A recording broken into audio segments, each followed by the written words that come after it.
Have you ever felt like giving up and throwing in the towel? Well, trust me when I say that you're not alone.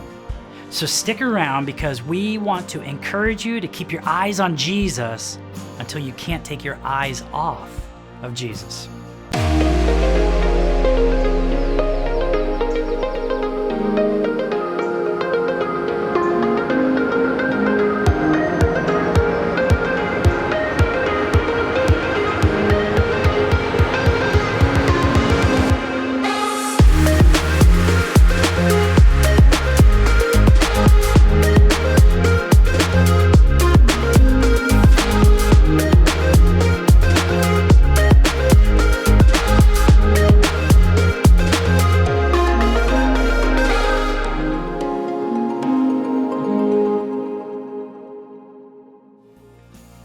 Welcome, my name is Sean and I'm the online gathering pastor. We want to again thank you for inviting us into your home. We really do appreciate you taking the time to join in with us. You know, at Calvary, we are on a mission to catalyze an epic release of Jesus apprentices who are connecting to Christ, to community, and to calling. And part of our mission is loving our neighbors.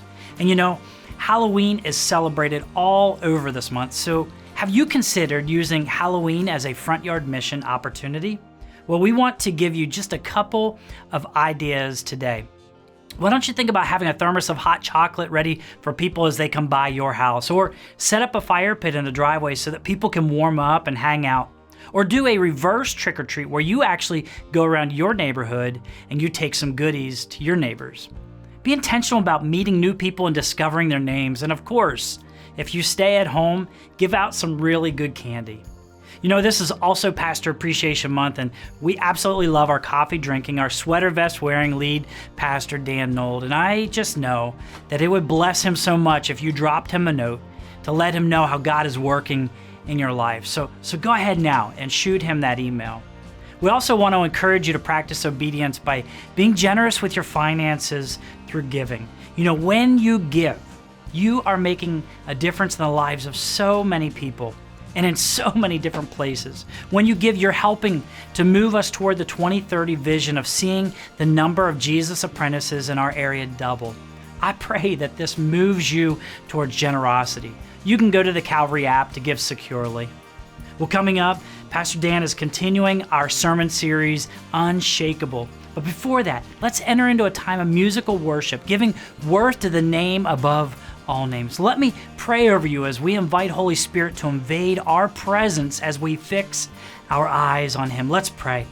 Oh God, thank you for this opportunity we have to come together. And I pray that you would invade our lives right now, that you would remove any distractions so that we can focus on you and what it is you have for each of us today. For it's in your great name we pray. Amen. I feel it in my bones, you're about to move. I feel it in the wind, you're about to ride in. You said that you would pour your spirit out. You said that you would fall on sons and daughters. So come.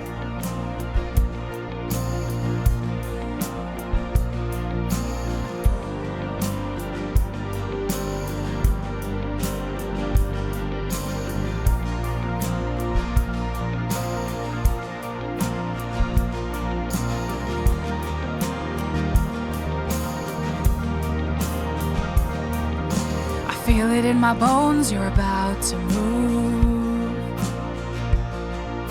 I feel it in the wind, you're about to ride in. You said that you would pour your spirit out. You said that you would fall on sons and daughters. So like the rain, come drench us in love, and let your glory rush in like a flood. We are fixed on this one thing, to know your goodness and see your glory, and we're transformed by this one thing, to know your presence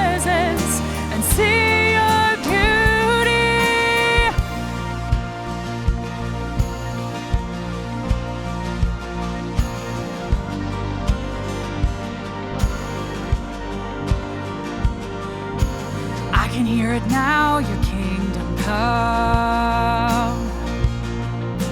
I can hear it now, the sounds of heaven. You said that if we ask, we'll receive. So we are asking for the greater measure. So like the rain, come drench us in love, and let your glory rush in like a flood. And we are fixed on this one thing, to know your goodness and see your glory. And we're transformed by this one thing, to know your presence and see your beauty.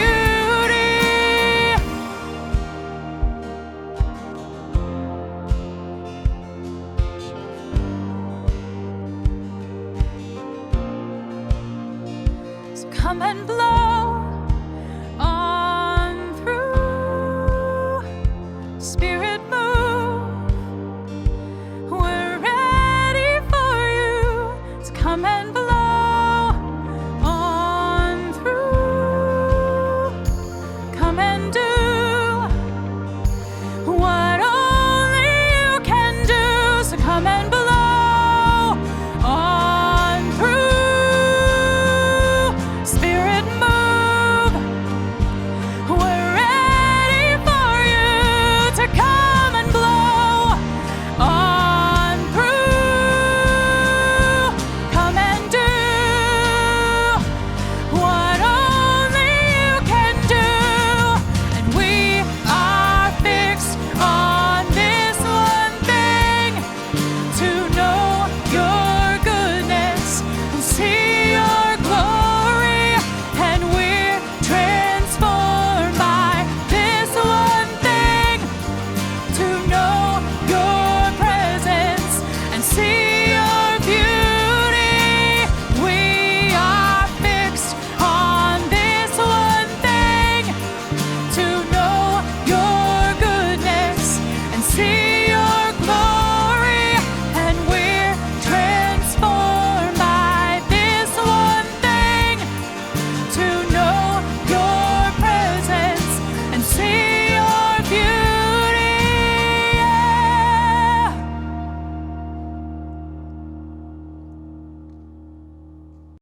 In a highly breakable, often shakeable world, it's good to know that some things never change. When we are pressured to conform, when our beliefs are belittled, it's good to know that some things never change. When we are asked to do the impossible and we fail, it's good to know some things never change. When we feel all alone and we wonder if we should take a public stand, it's good to know some things never change.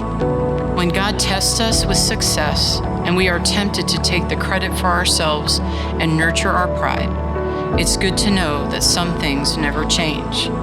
When everything around us seems uncertain and out of control, it's good to know that some things never change. When events shake us to our core, when right seems wrong, and when wrong seems right, it's good to know that some things never change. When pain and suffering put our faith to the test, And the foundations we build upon seem like leaves in the wind. It's good to know that there's a rock, there's a refuge, there's a promise, there's a goal, there's a Jesus who never changes. When shaking times come, It's good to know that some things are unshakable. Hey, welcome to Calvary. Wherever you find yourself, however you found us, you are so welcome. This last week, we had the opportunity here at Calvary Harvest Fields to partner with Terry and Robin Walling to do some leadership development stuff, some coaching, skills, training. And Terry is from Chico, California. He considers himself part of the Calvary family. So for all those of you who connect outside of our local area, he's one of you. I just want to say he gave me a coffee cup, and I need to make sure that you see this coffee cup, a Chico state of mind. And I promise you, anybody who gets me a coffee cup, sooner or later, it will end up here. So this weekend, we are jumping into Hebrews chapter 12. We are on this series called Unshakeable, and we started last weekend. So if you didn't catch that one, it would be great to catch it. This week, we are jumping into really just the first few verses of Hebrews 12. Ben Coleman never won a race. He ran many races, but he never won. In fact, in every race he ever entered, he never finished better than dead last. In his 4 years at Hannah High, Ben was the slowest, literally the slowest cross-country runner in America. And I know you're thinking that's only because Pastor Dan wasn't running, and you're probably right. But in 4 years, Ben's all-time best for that 3.1 miles was a bit under 40 minutes. A few weeks ago, I had the chance to see my daughter Katie run her very first marathon. The same morning, my daughter-in-law Kelly ran a 10-mile race, and they both would have demolished Ben. But Ben had cerebral palsy. Physical therapy was his life. The effects of cerebral palsy, if you don't know about it, they include unusually weak and tight muscles, problems with balance, poor coordination, and developmental delays, especially with walking and running. As Rick Riley wrote in a Sports Illustrated article, imagine what it feels like for Ben to watch his perfectly healthy twin Alex or his younger brother Chris run like rabbits for Hannah High, while Ben runs like a guy whacking through an Amazon thicket. Imagine never beating anybody to the finish line, dragging along that stubborn left side, pulling that unbending tire iron of a leg around to the front. And worse, he lifts his feet so little that he trips on anything, a Twinkie-sized rock, a licorice-thick branch, and he won't let anybody help him up, though he falls hard. His brain can't send signals fast enough for his arms to cushion his fall. Sometimes, Riley wrote, his mom just can't watch. I mean, can you imagine being part of Ben's family, one of his friends? We don't like watching those we love suffer and struggle and fall, but every time Ben fell, picked himself up, and every time he finished, he had a crowd of runners who finished long ago running beside him. Rick Riley writes, one day Ben was coming in with his huge army. Ben's friends, his face stoplight red and tortured, that laborious gait eating up the race inch by inch when he fell. Less than 10 yards from the line. And this gasp went up from the crowd, but Ben went through the 15-second process of getting his bloody knees under him, his balance back, and his forward motion going again. And he finished. And when he finished, from the roar, you would have thought he had just won the Boston Marathon. Words can't describe that moment, says his mom. I saw grown men just stand there and cry. Ben could get to you that way. A kid who builds wheelchair ramps for Easter seals and spends nights helping at an assisted living home, helps at Habitat for Humanity, devotes hours to holding the hand of a disabled neighbor, Miss Jessie, and plans to run a marathon one day and become a doctor. I was thinking of the words that we might use to describe someone like Ben Coleman, and I doubt we would get far in our description without using the word heart.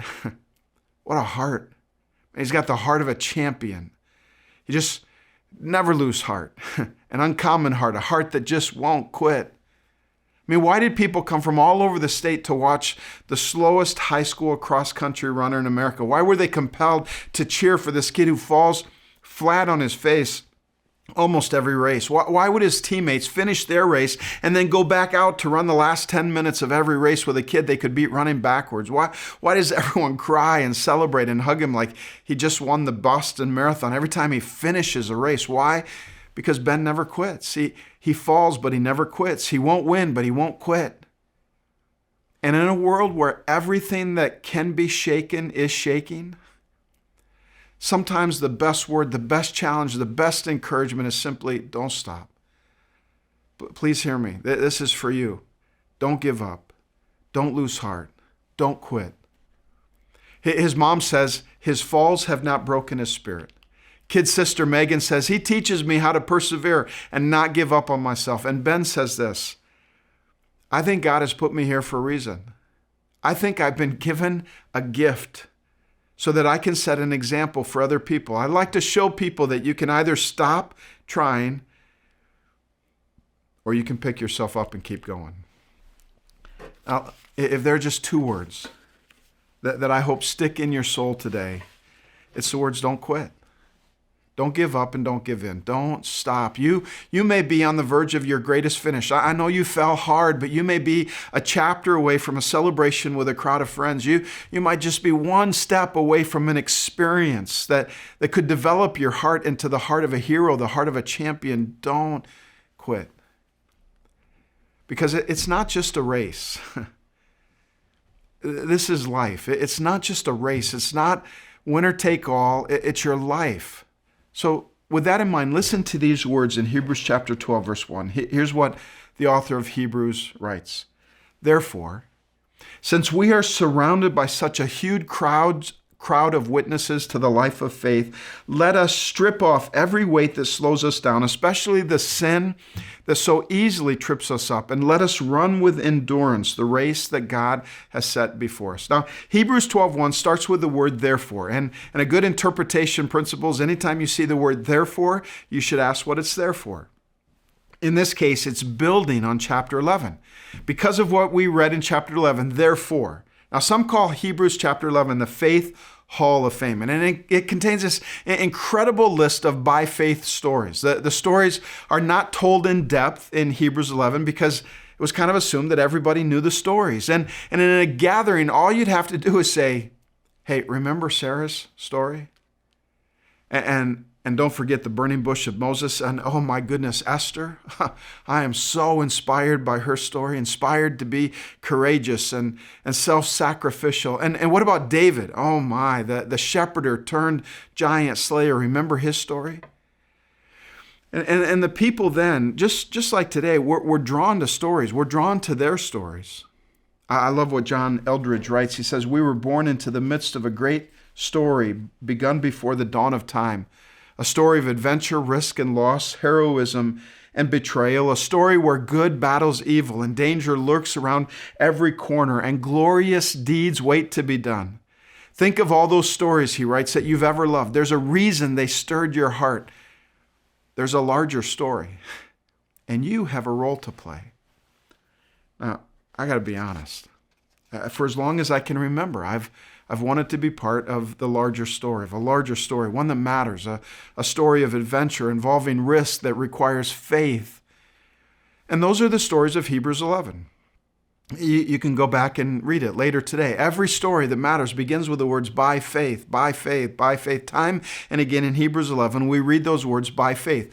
By faith, Noah prepared an ark and saved his family. By faith, Sarah had a child when she was an old lady. By faith, Moses passed through the Red Sea as on dry ground. By faith, Joshua marched around Jericho and the walls came a-tumbling down. By faith, unnamed others were willing to be tortured and imprisoned rather than reject God. Unnamed others suffered great difficulty and disappointment, but they found the power to believe, to endure, to persevere. And all of these, it says, obtained a good story through faith, by faith. They ran a good race. They lived a good life, sometimes a hard life, but a good life by faith. I mean, think about that. Even unnamed others. Hebrews 11 contains a hall of fame for the no-name faithful. And do you know why they were unnamed? Because we don't know the whole story. We don't know the whole story. We only see a portion. Now, over the years, I've had the privilege, the honor, the joy of discovering some pretty amazing by faith stories here at Calvary. Like there was a woman here whose grandparents were missionaries to Egypt. They were responsible for starting an underground seminary and dozens of churches. Do you know that we have in our midst at Calvary people whose story involves God delivering them from brokenness, from addictions to alcohol and drugs and pornography? And one story that I know of, there's a young man who grew up at Calvary and listened to God's call to go study Chinese in Beijing in order to serve pastors in underground seminaries.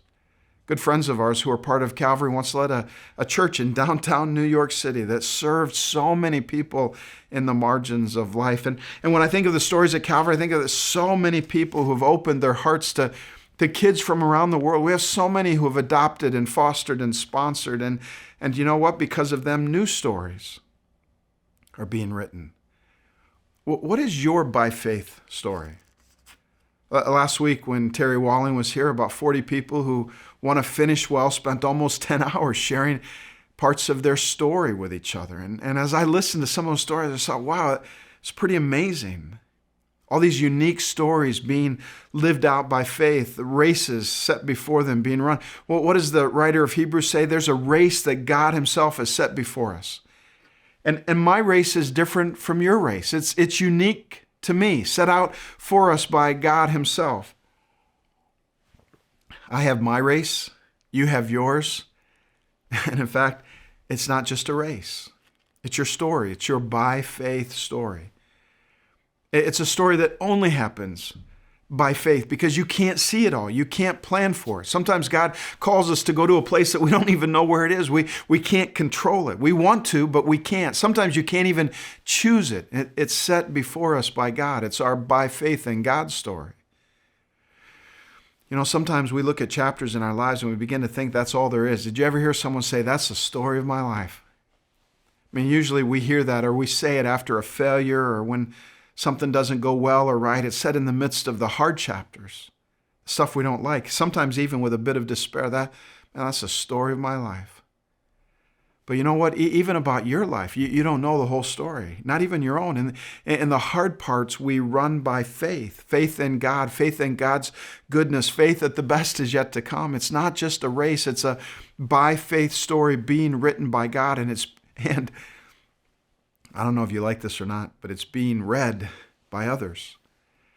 In other words, as you run your race, as you live your life, people are watching. People are watching you run this life of faith. Just like others watch the by faith stories of Hebrews 11. People are watching. That's one reason why we prioritize our front yard mission on See-Wow Sunday, Church Without Walls Sunday, so that people can watch your race. Because you've heard this before, but you may be the only Jesus some people ever see. Your front yard might be the closest your neighbor ever gets to church, and that's our race. A month or so ago, a woman came to me, somewhat new to Calvary, and she said, please, whatever you do, don't stop doing See-Wow Sunday. Don't stop putting a priority on our front yard mission. She said, I have a family that will never step foot in a church. And I think this is the only way they'll ever meet Jesus. See, someone is reading your story. Someone is watching your race of faith. Somebody is trying to figure out who Jesus is by watching how you live, by how you go through the hard times, what you do when you fall. We're surrounded by such a great cloud of witnesses, it says. I chatted with a young couple a while back, not really interested in church. And you know why? They consider themselves spiritual. They believe in Jesus, but they said they just couldn't find a church where the people look like Jesus. But they're watching. They're looking around for someone whose story puts their eyes on Jesus. So the writer of Hebrews says, so let's get rid of everything that slows us down or tangles us up. Let's get rid of sin, but not just a sin. Let's put into place anything that will help us run with endurance the race set before us. You know, some of us read these words in Hebrews 12 about running our race and living our lives and offering our story to all these people. We think, man, get out of here. You mean people are going to be watching me? What if I fall? What if I mess up? I got kind of a cool email this last week. It said, good evening, Pastor Nold. There's actually a Facebook message. Good evening, Pastor Nold. Your family sold me a used Samsung S9 cell phone a number of years ago. Well, and I thought it through. It's probably like 4 or 5 years ago. 4 or 5 years ago, we sold one of our kids' phones. And this person wrote, we had quite the transaction. Meeting at my office, not being able to unlock the phone, meeting at Verizon, refunding my money, and then meeting again later at Otto's after the phone was unlocked to complete the sale. She said, you all were the kindest, most honest, most reasonable sellers I've ever interacted with in real life and online. Working with you and Lynn was wonderful. This phone has been a gift to me, but the battery is no longer able to hold a charge, which is 100% to be expected, she wrote. It's an old phone. She said, do you or your children have any phones currently for sale? I had such a delightful interaction with you the first time. I'd really like to repeat it if you have a current listing. Thanks for your time. Hope you all are well. God bless. Man, people are watching. And little things and big things. About 20 years ago, I did a memorial service for a lady from what was then called Hilltop Mobile Home Park. Those of you who live in the area, you know it, and you know that it's no longer there, but this woman's name was Marjorie, and our intersection with her life began with a conviction that we at Calvary, we could do a better job of loving our neighbors. That this conviction has been with us for a long time. We've had this passion for a long time, and so we started casting a vision to buy a mobile home at Hilltop, and they give someone the opportunity to move in and do life with those in the neighborhood. Live there and love your neighbors. Be Jesus in that little community. Let that be part of your race, your by faith story. And so we started raising the money, and honestly, it was going kind of slow, and I wondered if we would ever get there, if it would ever happen. But one day I got a call from a couple at Calvary. They'd received a bit of a financial windfall. Man, it would have been so easy to see it as an opportunity to shore up their retirement fund, but they decided to run the race of faith. And so they wrote out a check for $20,000. And it just so happened that someone else from Calvary was selling their mobile home in Hilltop. They called and said that they'd sell it for far less than it was worth in order to be a part of this faith story. And so we began what we called Hilltop Blessings. People lived in the home on a mission to do good. Relationships were built, and slowly trust was gained, just running the race set before us. And then one day, Noah came out of the trailer to find that a woman had fallen. It was Marge. And while Marge was in the hospital, it was discovered that her home was in great disarray. In fact, it wasn't a home that any of us would probably care to live in. And so Jesus' apprentices at Calvary rose to the occasion and began to transform her home, cleaning it and fixing it and rebuilding it. I mean, hundreds and hundreds of hours were put into this task by faith. I wish you could have been at her memorial service. We sat just in a group, a circle of people from that community. Nothing formal, nothing official. She was the last of her family. And I sat there just listening to people, listening to neighbors of Marge, and they were sharing how this experience, how that experience had changed them. See, they were watching, and I got tears in my eyes as I thought, this matters. Being the church in this neighborhood matters. Before Marge died, she found Jesus, and a community of neighbors were given living proof of a loving God. How? Simple. Someone took seriously the race set before them. A bunch of Jesus apprentices took seriously the mission to love God and love your neighbor. So don't quit. I said again, don't quit. Even if you already made a mess in your family, in your life, at your workplace, in your neighborhood, don't quit. Even if your neighbor is mean and so broken that you feel overwhelmed and the race seems so long, don't quit. Get rid of everything that keeps you from being the hands and heart of Jesus, and don't quit. Don't quit. When it seems like everything that can be shaken is being shaken, people need to see someone living by faith in an unshakable God. In shaking times, they desperately need to know that there are some unchangeable realities. Let me read Hebrews 12:1 again. Here's what it says. Therefore, since we are surrounded by such a huge crowd of witnesses to the life of faith, let us strip off every weight that slows us down, especially the sin that so easily trips us up. And let us run with endurance the race that God has set before us. And I know it's not always easy. I mean, the writer of Hebrews knew that it's not always easy. Jesus knows that it's not always easy. And I think of watching my daughter, Katie, run her first marathon. We made it to 5 different checkpoints. Drive there, park the car, at least it felt like a mile away because everyone is going to the same checkpoint. Get the stroller out, pack the kids up, run, okay, walk quickly to the next checkpoint, line up and wait for Katie to run by. But I'm telling you, every time she ran by, she made it look easy. Like there's a big smile on her face, running over to kiss all the kids. But that night she could hardly move. And the next day she hurt all over. And a few days later she lost a toenail. It wasn't easy. This race of life, the by faith story, is not always easy. In fact, it's often not easy. But let me just give you a few unchangeable realities in the midst of the difficulty of the race. And let me start with this one. You're not the first to run the race. You're not. What you're going through, others have gone through. Whatever it is. So learn from them. In fact, choose a biblical mentor, a historical mentor. A mentor does not have to be living to learn from their life, or choose someone that you rub shoulders with now. It's not just about those who are watching you. Who are you watching? Who are you watching? Who are you learning from? Who, just by the way they live their life, who is encouraging you? You're not the first to fall or the first to give up. You're not the first to run into a stretch of the story that feels like it's never going to end. You're not the first. We can learn from those who have gone before us. Here's a second unchangeable reality. Your best life will be found when you engage in the race. Your best life, the life that thrives will be found when you engage in the race. Not fans in the stands, but players on the field. I know sometimes we think that giving up will lead to a better life. It won't. Sometimes we wonder if maybe the church is putting too much emphasis on the mission when we should be taking better care of the flock. But there's this fascinating, counterintuitive reality that when we try to hang on to our life, this is what Jesus said, when we try to hang on to our life, we lose it. But when we give it away, we gain it back. That's the race. The by faith story that we're called to live out. Your best life will be found when you engage in the race.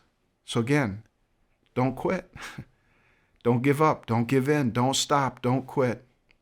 Here's the last unchangeable reality. With it, we finally get to verse 2, out of verse 1 into verse 2. It says, we do this by keeping our eyes on Jesus, the champion who initiates and perfects our faith. Because of the joy awaiting him, he endured the cross, disregarding its shame, and now he is seated in the place of honor beside God's throne. And we hit this last week. Remember Hebrews 13:8. Jesus is the same yesterday, today, and forever.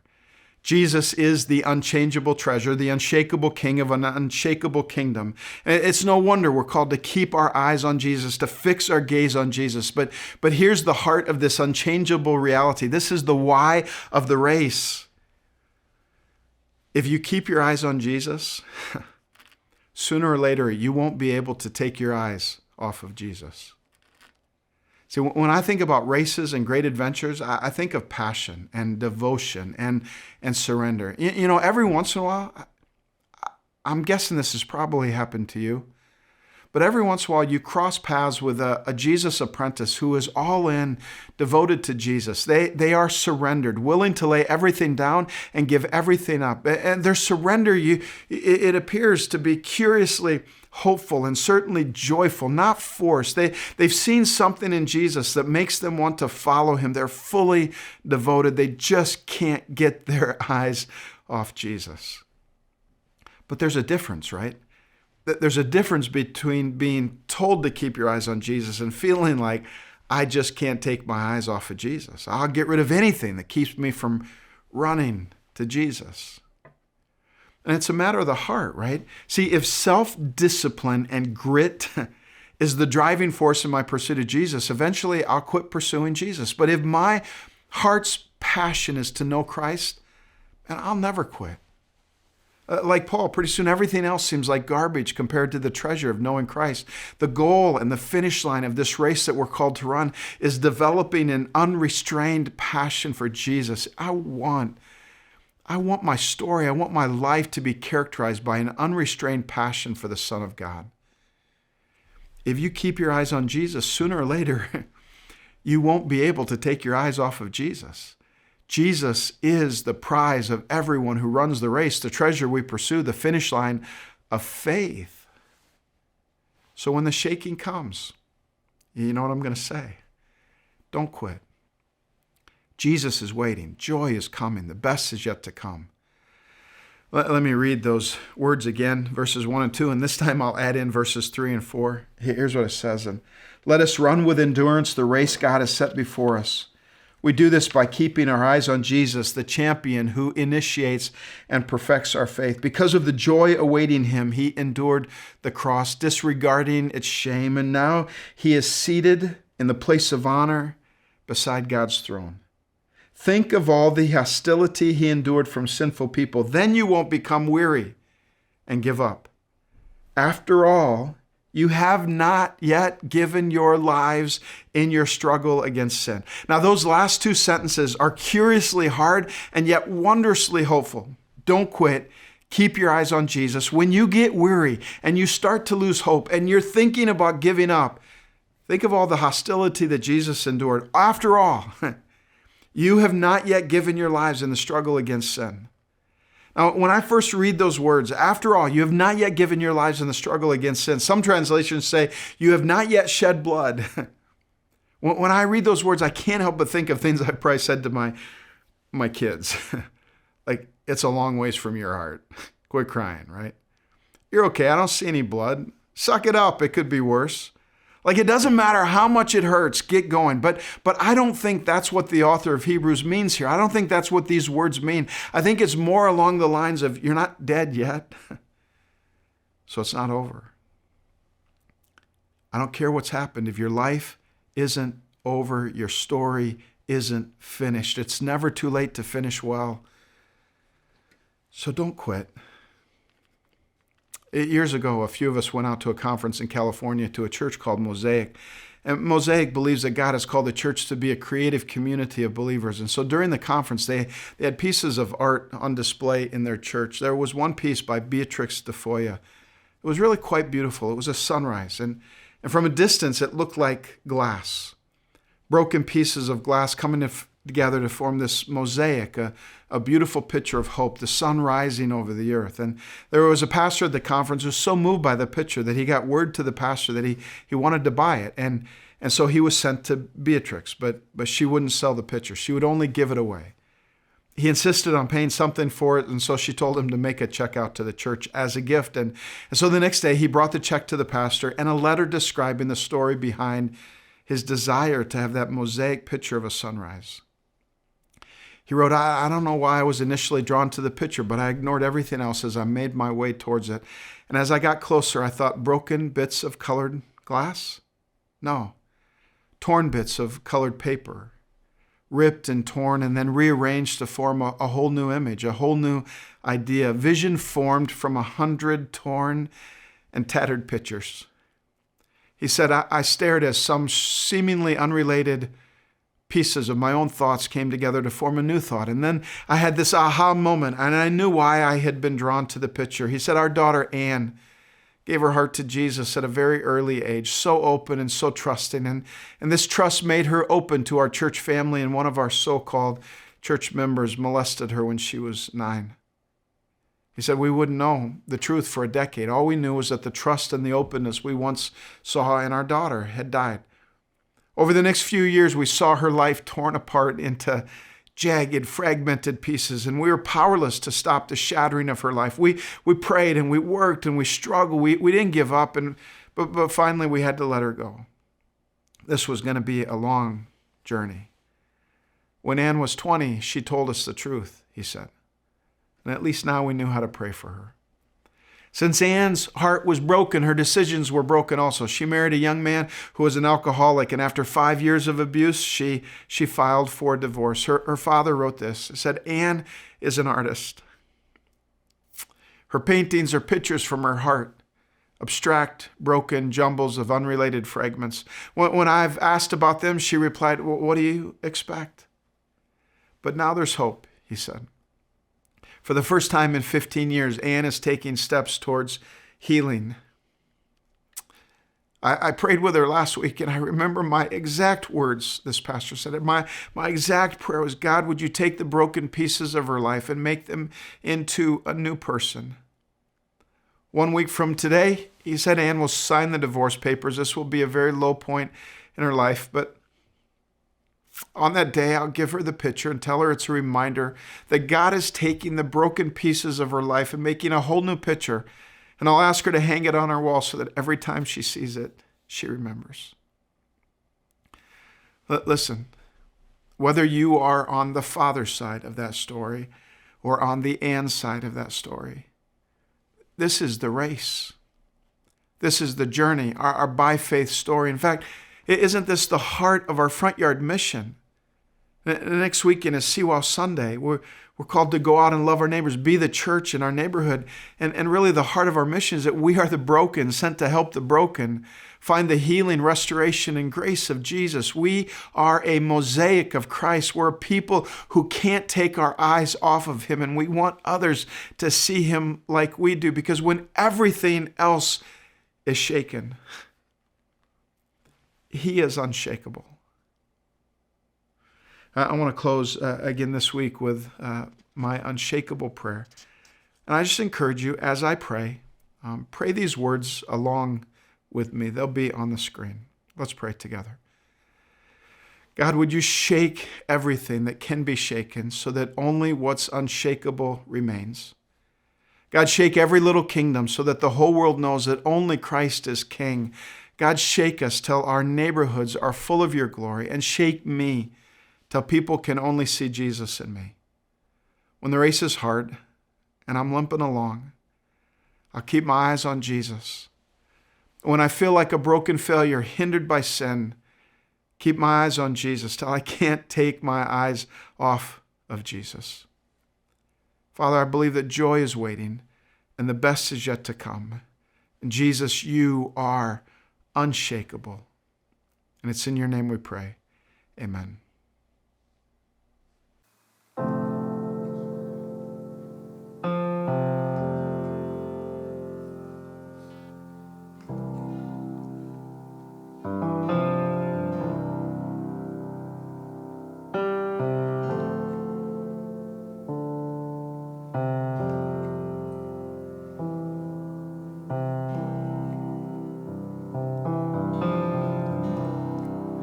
I'm caught up in your presence. I just want to sit here at your feet. I'm caught up in this holy moment. I never want to leave. Oh, I'm not here for blessings. Jesus, you don't owe me anything more than anything that you can do. I just want you.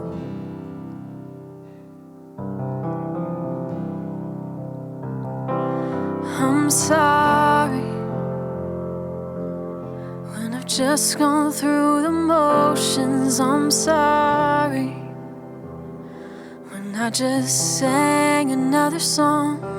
Take me back to where we started. I open up my heart to you.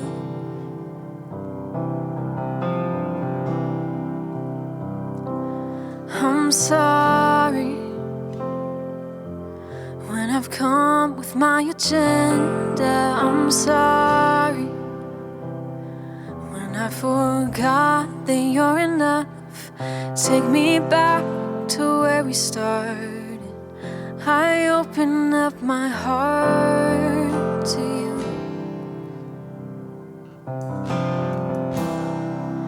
I'm caught up in your presence. I just want to sit here at your feet.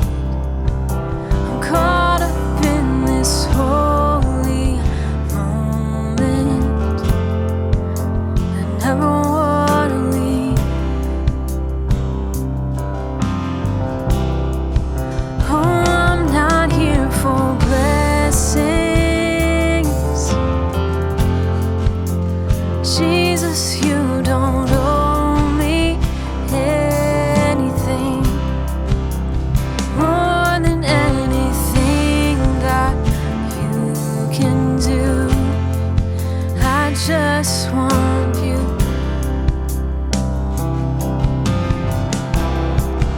I just want you and nothing else.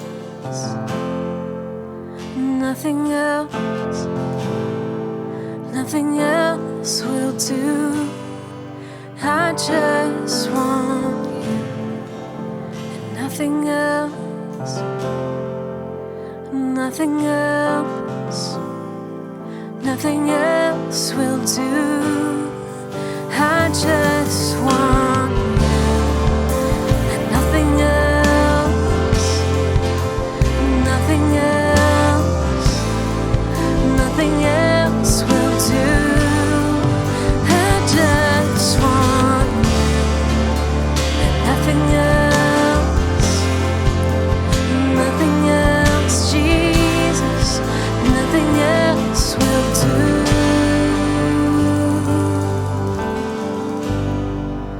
I'm caught up in your presence. I just want to sit here at your feet. I'm caught up in this holy moment, and I never want to leave. Oh, I'm not here for blessings. Jesus, you don't owe me anything more than anything that you can do. I just want you. So what's grabbing your attention these days? Because there's nothing else more important than our relationship with Jesus. And how have these other things distracted you from pursuing your relationship with Jesus?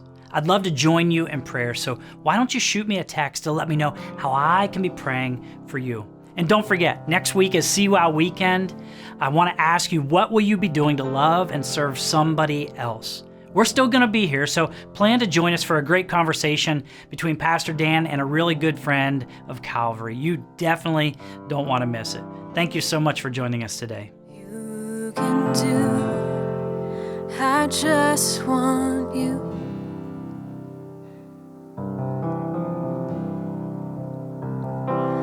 I'm sorry